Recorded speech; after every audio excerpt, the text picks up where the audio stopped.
Muy buenos días, hermanos, que el Señor nos continúe bendiciendo.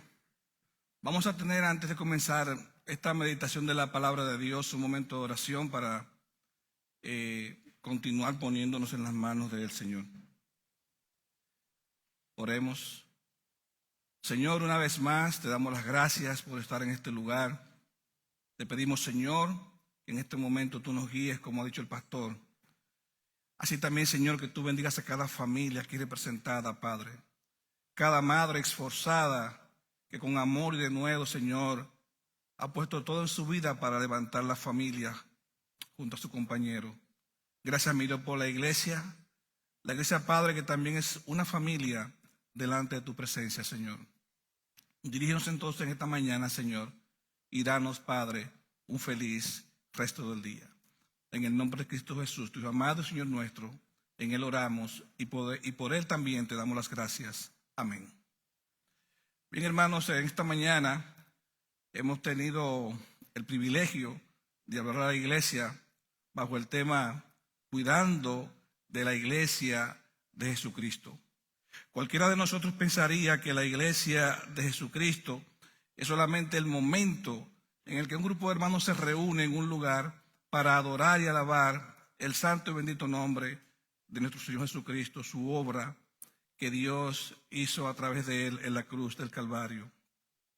Pero lo cierto es que la iglesia, como una familia, comienza también en el seno del hogar.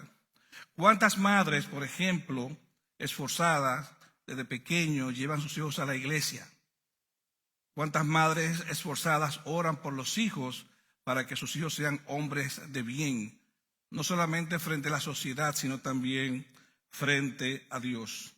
Hay un principio que me gusta usar mucho cuando hablo sobre la palabra de Dios, y es esa palabra que se encuentra en los Hechos capítulo 2, y leemos a la altura del versículo 42, donde la palabra de Dios dice: y perseveraban en la doctrina de los apóstoles, en la comunión los unos con los otros, en el partimiento del pan y en las oraciones, como una forma de dar base a los elementos que mantenían la unidad de la iglesia.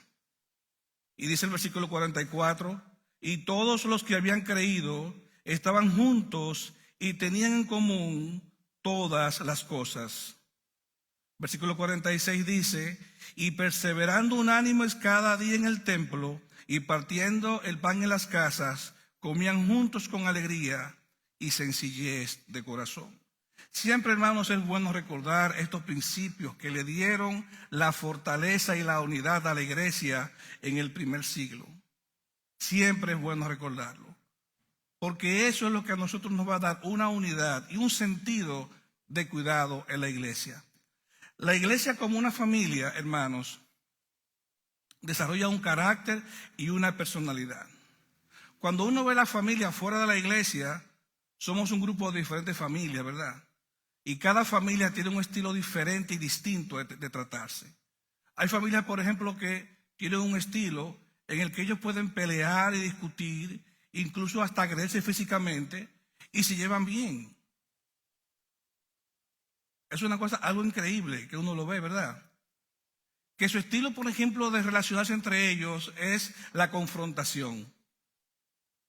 Hay otras familias que, por ejemplo, ponen como prioridad en su relación primaria, como miembros de ese grupo, que todo se critica y se murmura. Hay familias que ponen como prioridad en el seno de ellos, por ejemplo, la ayuda y el soporte a otros. Cada familia desarrolla un estilo diferente de vivir y ninguna familia se parece a la otra. Por eso usted ve que cuando dos personas deciden casarse y van a un matrimonio, después de un tiempo que están conviviendo juntos, entonces afloran realmente la personalidad y el desarrollo de cada individuo, cómo fue criado y cómo fue formado en el seno de su familia de origen. Y ahí usted ve entonces que vienen las confrontaciones, vienen las contradicciones y vienen los problemas. Porque cada uno de ellos tiene un origen distinto en cuanto a su formación, en el carácter y en su personalidad. Pero cuando venimos a los pies del Señor, ya todo eso, dice la palabra, que ahora las cosas viejas pasaron y todas son hechas nuevas. Entonces, para nosotros poder cuidar de la iglesia de Dios, tenemos que desarrollar el carácter y la personalidad que la palabra de Dios nos dice a través de ella. Por ejemplo, si queremos cuidar la casa de Dios, nosotros como familia, como cuerpo de Cristo, tenemos que desarrollar una personalidad y una forma de manejarnos diferente a la que aprendimos originalmente. Es difícil porque la que aprendimos originalmente la aprendimos en la carne, pero ahora tenemos que aprender en el Señor, en el Espíritu. Y dice la palabra que las cosas del Espíritu deben de sobreponerse a las cosas de la carne, para nosotros poder estar mejor en contexto frente a Dios. Y dice, por ejemplo, quiero que vayamos a Primera de Pedro, capítulo 3, y leamos en el versículo 8, para ver lo que dice esa porción de la palabra de Dios. ¿Cómo nosotros podemos desarrollar ese carácter y esa personalidad en el espíritu, verdad? En la forma cristiana. Bueno, aquí el apóstol está dando unas recomendaciones cuando dice en 1 Pedro capítulo 3 versículo 8 dice: finalmente, sed todos de un mismo sentir. Que todos podamos sentir la misma cosa, que tengamos todas las cosas en común. Dice, compasivos, amándonos fraternalmente, misericordiosos, amigables.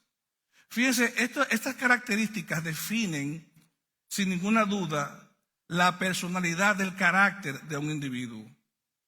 Pero de un individuo a la manera de Dios. Porque si nosotros vemos el carácter y la personalidad en el estilo del mundo, es algo totalmente distinto.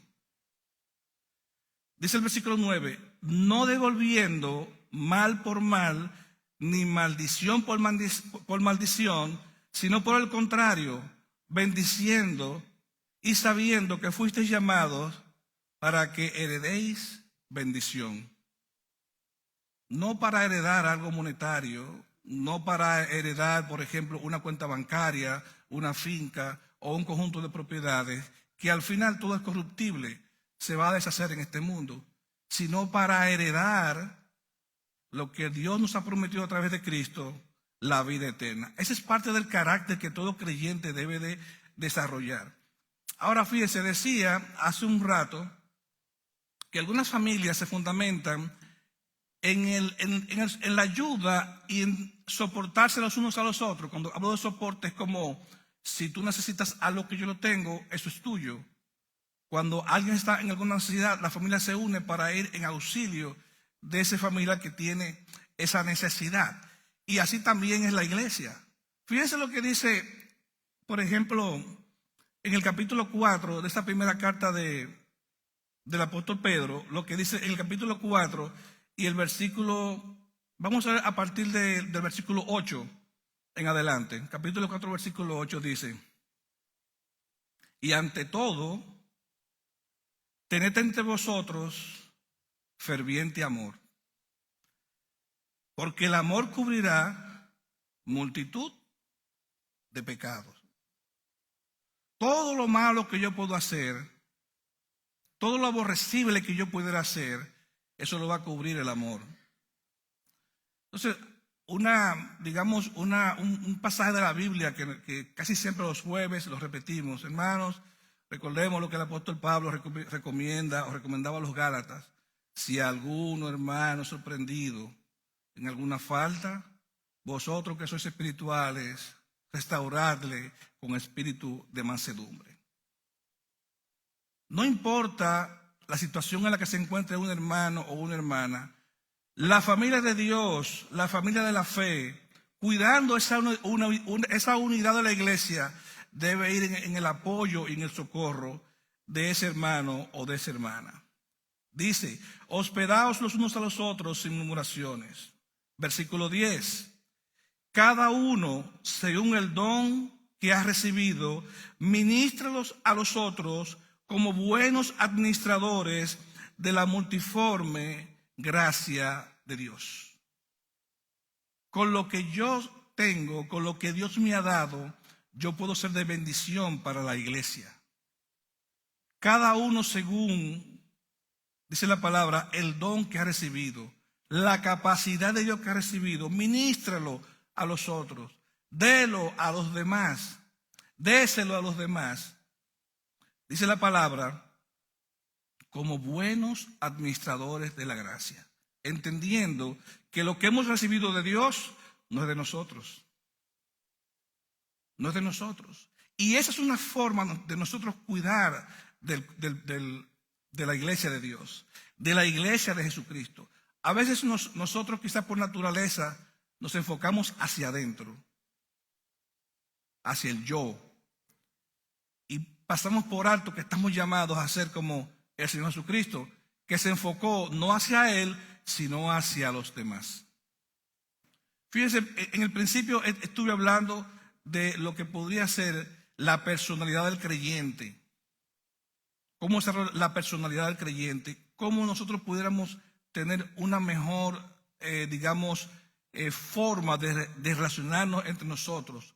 Pero para eso debemos desarrollar un carácter cristiano, no un carácter humano. Y aquí ahora estamos hablando, hermanos, de la relación en sí ya entre los creyentes. Si yo tengo el don de la palabra, si yo tengo la capacidad de servir en la iglesia, cualquier don o cualquier capacidad que yo pueda tener, debo de administrarla. Es como, dándola a la iglesia para que la iglesia también pueda crecer en amor y en unidad. Y cada uno de nosotros, según lo que Dios nos ha dado, entonces nos estamos complementando como una familia. De esa forma se aprende a cuidar la iglesia de Dios. Noten que en la familia convencional, cuando muchas familias nacen, en este país, por ejemplo, el concepto de familia es padre, madre e hijos. Primo, abuelo, es una familia para muchas personas en este país. Pero para otras personas que viven en otros países, no importa que sea quinta, cuarta, sexta generación, si lleva el apellido es familia. Si lleva el apellido es familia. Ahora, ¿cuánto más el pueblo de Dios? ¿Cuánto más el pueblo de Dios? Por eso el apóstol Pablo, cuando está escribiendo a los Corintios, si la memoria no me falla, en su primera carta, usa una expresión que a mí me gusta mucho cuando se habla de la iglesia. En la primera carta a los Corintios, en el capítulo, creo que está en el capítulo 1, y quiero que lo veamos rápidamente para que ustedes vean cómo el apóstol encierra esto.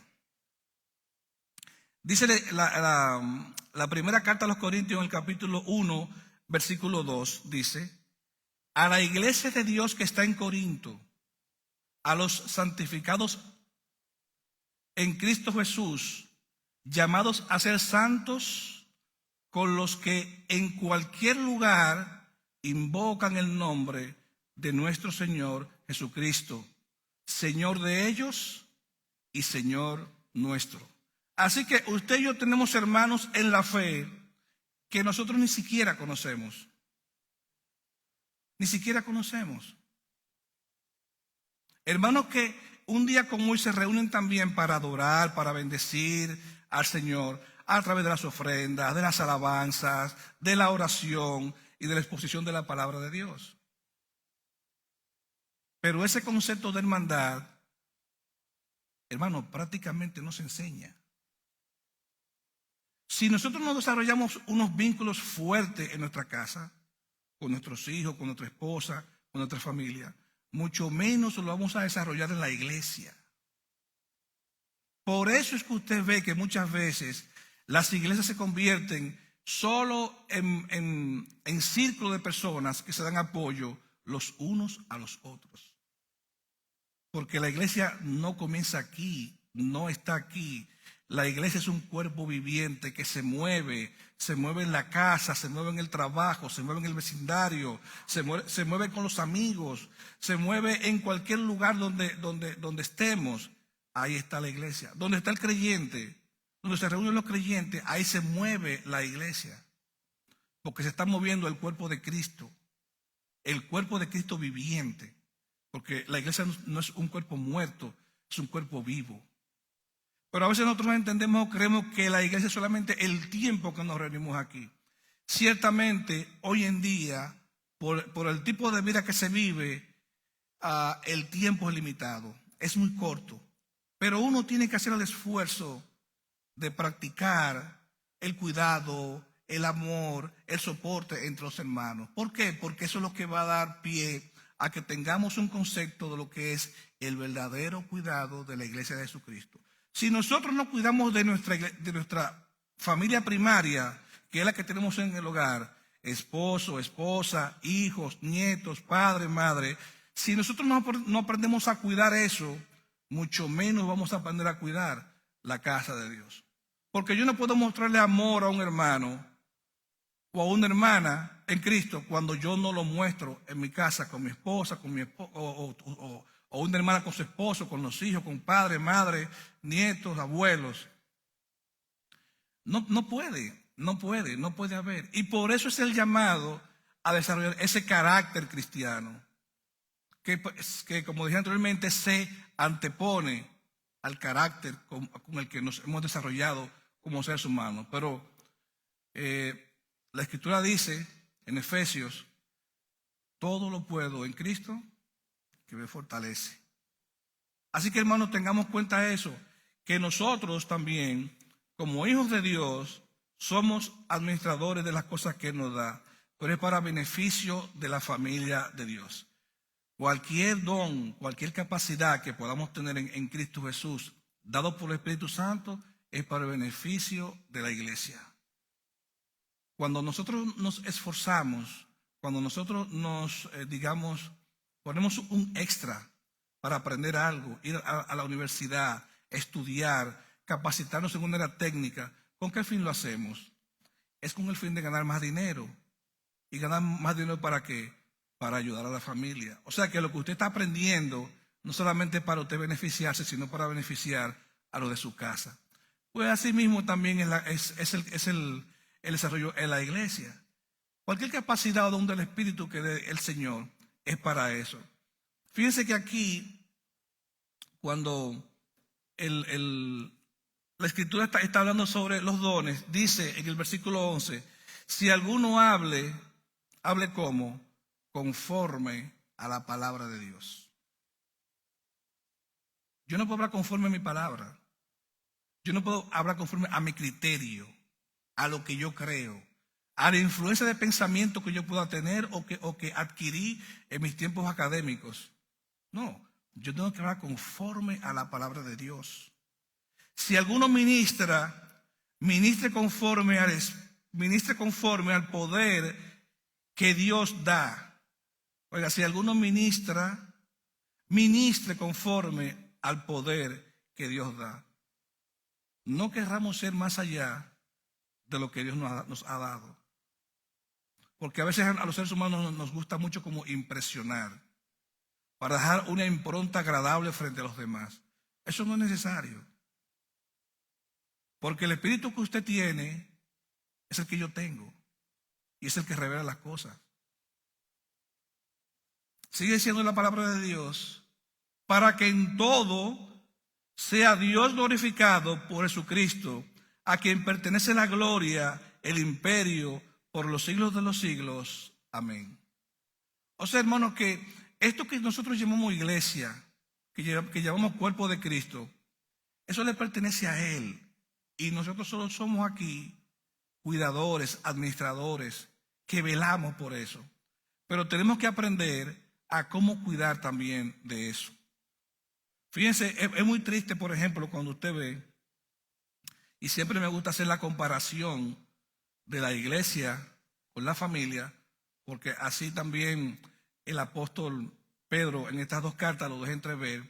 Hay recomendaciones para los pastores, hay recomendaciones para las ancianas, hay recomendaciones para los jóvenes, hay recomendaciones para todo el mundo, para que entendamos que la iglesia es la familia de la fe. Y que lo que puede unir a una familia son dos cosas: el amor y el bien común. Si uno no desarrolla el amor entre la familia, mucho menos va a desarrollar el bien común. Decía que hay familias, por ejemplo, que cuando se desarrollan y crecen, se esparcen. Y posiblemente hay hermanos en la carne que duran hasta años sin verse, sin hablarse, sin saber el uno del otro. ¿Usted cree que puede hacer así en el cuerpo de Cristo? Porque el cuerpo de Cristo lo que demanda es la unidad. Por eso, esos dos elementos en el cuidado tanto de la familia como el cuidado de la iglesia de Cristo se basan en esos dos elementos: en el bien común y en el amor. Pero todo dirigido ¿a quién? A Jesucristo, que es la cabeza de la iglesia. Ya, hermano, yendo un poco más adelante, yo quiero que veamos entonces la porción de Gálatas. Vamos a ir ahí a Gálatas, al capítulo 6, y vamos a leer entonces algunos versículos. Ahí en el capítulo 6 de Gálatas. En el versículo 1, que lo mencioné anteriormente, hablaba sobre el cuidado cuando alguien cae en una falta grave. Siempre, hermano, nosotros vamos a hablar de esto porque tradicionalmente cuando un hermano o una hermana, por algún motivo, alguna razón, digamos, flaquea o se desvía, la iglesia tiende a hacer un juicio como si fuera Dios. Pero la iglesia tiene reglas, normas, ordenanzas que nos indican a nosotros cómo hacer las cosas. Y comienza diciendo entonces aquí, hablando del cuidado, del amor y del bien, dice: hermanos, si alguno, capítulo 6, versículo 1, si alguno fuere sorprendido en alguna falta, vosotros que sois espirituales, restauradle con espíritu de mansedumbre, considerándote a ti mismo, no sea que tú también seas tentado. Cualquiera cree que la falta quizás mayor que pueda cometer una persona es irse a la calle, tener una vida desordenada y todo eso. Pero la Biblia habla del pecado muy, muy en detalle. Y siempre hemos dicho que nosotros categorizamos el pecado. Ahora, ¿qué pasa con el pecado? Que el pecado nos aleja de Dios. Ahora, nosotros, eso es de manera particular. Ahora, la iglesia no está llamada a alejar al hermano de la iglesia. Porque la situación entre Dios y el hermano es entre ellos. Ahora, aquí nosotros tenemos que cuidar de la salud de ese hermano. Cada uno de nosotros tiene una relación particular, personal con el Señor. Oiga lo que estoy diciendo. Cada uno de nosotros aquí tiene una relación particular con Dios. Cada uno de nosotros. Ahora, esa relación cada uno de nosotros, es que tenemos que cuidarla. Pero la iglesia está llamada a cuidar del débil o del caído. Yo espero, hermano, que podamos nosotros reflexionar también en eso. El versículo 2 dice: sobrellevad las cargas los unos de los otros y así cumplid la ley de Dios. Es difícil, hermano, sobrellevar las cargas de los otros, porque estamos viviendo en un mundo de intolerancia, en un mundo donde los seres humanos no estamos tolerando prácticamente nada. Al primer aviso de cualquier situación, pasamos una línea y eso se rompe ahí. No hay tolerancia. Y una de las formas que nosotros podemos ayudar a cuidar la iglesia de Cristo es sobrellevando las cargas los unos de los otros. Cuando uno habla de carga, ¿de qué está hablando la palabra de Dios? Es interesante saberlo. Es interesante cuando se habla de carga. Ese hermano, por ejemplo, o esa hermana que siempre vive peleando, que nunca está conforme con lo que se hace. Esos hermanos, por ejemplo, que no se integran al trabajo de la iglesia y todos lo critican. Esos hermanos que ya ustedes saben, ese es el día de la iglesia. Y ahí tienen que estar, como decimos nosotros, ese remanente tiene que estar sobrellevando esa carga. Ese hermano que nunca sale de un problema, que su vida es un desastre, que su vida es un conflicto. Y siempre la iglesia tiene que estar ahí sobrellevando y animando a ese hermano. Y así podríamos enumerar infinitamente el tema de las cargas.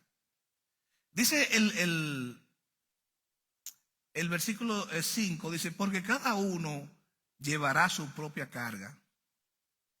Cada uno de nosotros tiene su propia carga. Muchos de nosotros, por ejemplo, tienen esa carga que usted le puede llamar el temperamento o el genio. Algunos pueden tener una carga que son hermanos que no se integran ni cooperan con la iglesia. Algunos pueden tener una carga de algún tipo de pecado que lo asedia, que lo invade. Algunos podemos tener, por ejemplo, de nosotros alguna carga de algo que hicimos en el pasado y nos lleva ahí como con ese peso. Pero la realidad de la vida de la iglesia es que aparte de que tenemos que sobrellevar los unos con los otros, cada uno de nosotros tiene su carga individual. Cada uno de nosotros tiene que luchar con esa carga. Fíjense, hermano, que estamos hablando de cosas que nos pueden ayudar a tener mejor cuidado del cuerpo de la iglesia, del cuerpo de Cristo.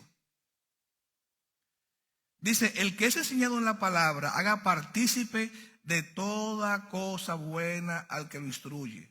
Qué bueno es cuando alguien me está instruyendo, me está animando, me está, digamos, guiando en la palabra, y yo puedo intercambiar con él del crecimiento que voy teniendo, de cómo voy entendiendo lo que estoy aprendiendo, de cómo voy poniendo en práctica las cosas de Dios. Eso es muy bueno también para cuidar del cuerpo de Cristo. Ahora aquí viene algo muy importante también.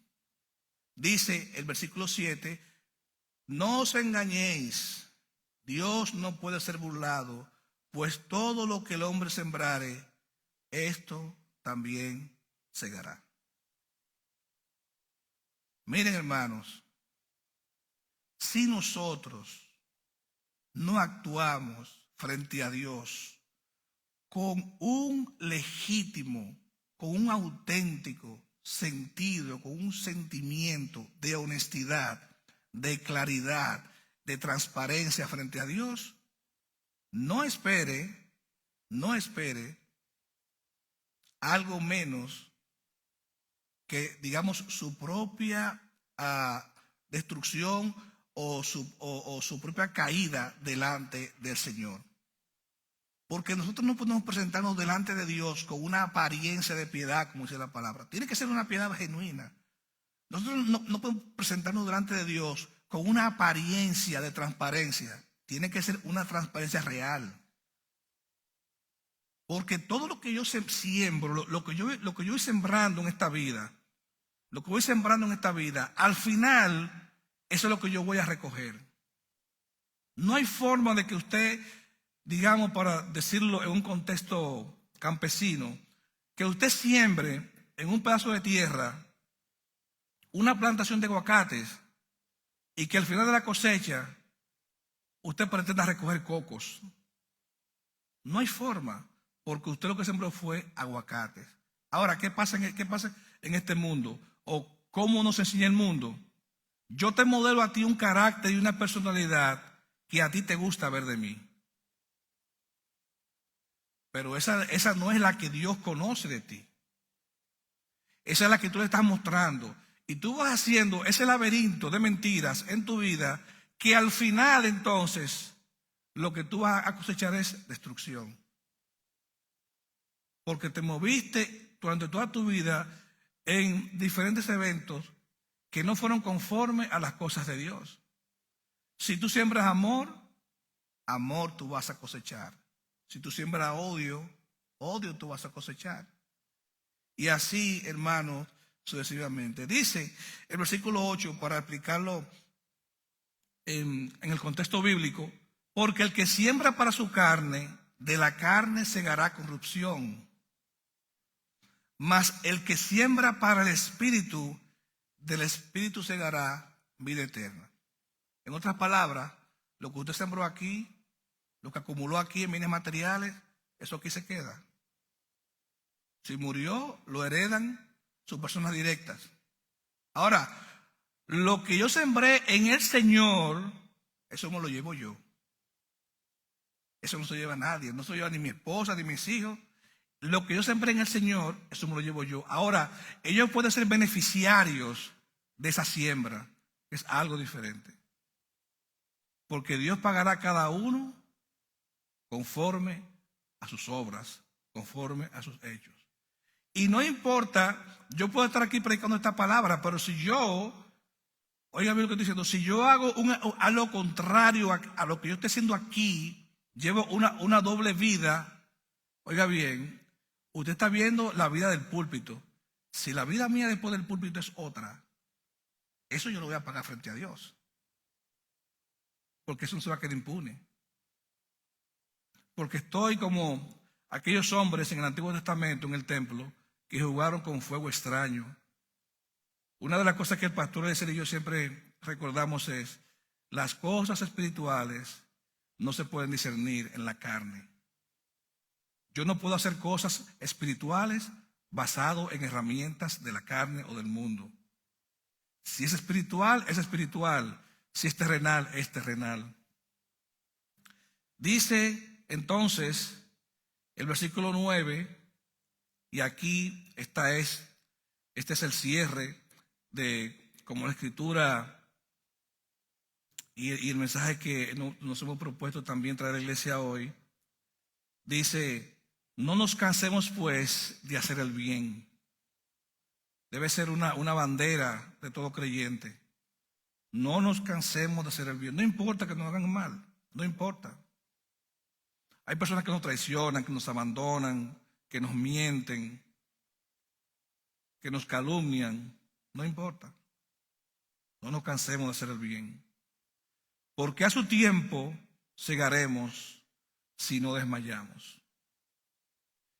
Todo creyente, todo hombre, toda mujer que se proponga en su vida andar conforme a los caminos de Dios, no debe de cansarse de hacer el bien. Porque dice la Escritura que a su tiempo segaremos si no desmayamos. A veces uno hace mucho el bien y de repente dice uno: yo me harté de hacer esto ya. De aquí en adelante me monto en la ola de todo el mundo. Y prácticamente ese trabajo que usted hizo se puede ver empañado por ese cambio de actitud. Versículo 10, hermanos, aquí cerramos, dice: así que, según tengamos oportunidad, hagamos bien a todos. Según tengamos la oportunidad, hagamos bien a todos. Muchos de nosotros hemos sido capaces incluso de ceder hasta nuestro derecho, nuestro territorio, en múltiples ocasiones, con tal de que las cosas marchen en paz y en orden. En el matrimonio, yo sé que aquí hay parejas que van a estar de acuerdo conmigo, que tanto el hombre como la mujer en ocasiones ceden el derecho del uno hacia el otro para que las cosas puedan marchar bien. Porque puede ser que en un momento el otro no entienda o lo que tú estás diciendo o lo que el otro está diciendo. Entonces uno de ellos cede para que las cosas no se salgan de control. Así que según tengamos oportunidad, hagamos bien a todos. Muchas veces hemos estado en un círculo de la iglesia, de la sociedad, del trabajo. Y para que no surja un conflicto mayor, muchos de nosotros hemos tenido que ceder el espacio, o ceder la palabra, o darle la razón a alguien para que las cosas no vayan más allá y se desborden. Muchos de nosotros nos hemos desprendido quizás de cosas preciosas, valiosas, para poder ayudar a personas en necesidad.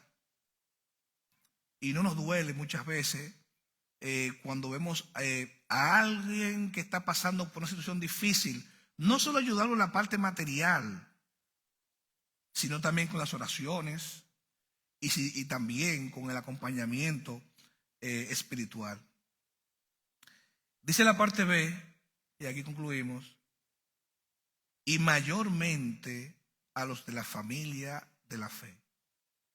Si nosotros podemos ser capaces de ayudar a aquellos que no son de la casa de Dios, de la iglesia, ¿cuánto más a los que están en la casa de Dios? ¿Cuánto más a los que pertenecen a la familia de la fe? Así que, hermanos, el bien es un pilar fundamental en el cuidado, en el desarrollo del cuerpo de Cristo, que es la iglesia. El bien y el amor. Nunca se olviden de eso, hermanos. Nunca. Yo voy a ser capaz de ceder todo lo que tenga que ceder para que la estabilidad y digamos, el cuidado de la iglesia siempre se mantenga a la altura que Cristo quiere. Porque si yo no soy capaz de cuidar de la iglesia de Cristo, no seré capaz tampoco de cuidar de los míos. Y ese es uno de los requisitos en el tema pastoral, que el que no sabe cuidar de su casa, ¿cómo cuidará de la casa de Dios?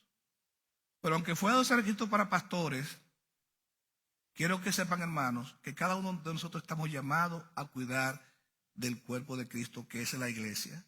Así que, hermanos, según tengamos la oportunidad, hagamos bien a todos y mayormente a los de la familia de la fe. Que el Señor nos bendiga. Oremos. Señor Dios y Padre nuestro que estás en los cielos, muchas gracias, mi Dios, por esta palabra. Gracias, mi Dios, porque podemos sentir en nosotros, en nuestro corazón, en nuestra mente, tu presencia en medio de nuestro Padre. Gracias, mi Dios, porque este llamado a la unidad de la familia y de la iglesia debe ser una prioridad en estos días. En estos días, mi Dios, en que la familia está bajo ataque, y ataques, mi Dios, para destrucción. Gracias, mi Dios, porque tenemos tu palabra que nos orienta, que nos ayuda a reconocer, Señor, lo que tú eres para nosotros, que nos ayuda a ver las instrucciones que tú nos das, Padre, para crecer cada día como creyentes, como tus hijos. Permite, Padre, que cada uno de nosotros, los que estamos aquí, que cada familia, Padre, pueda ver en esta palabra la unidad de la iglesia y la unidad de la familia, Padre.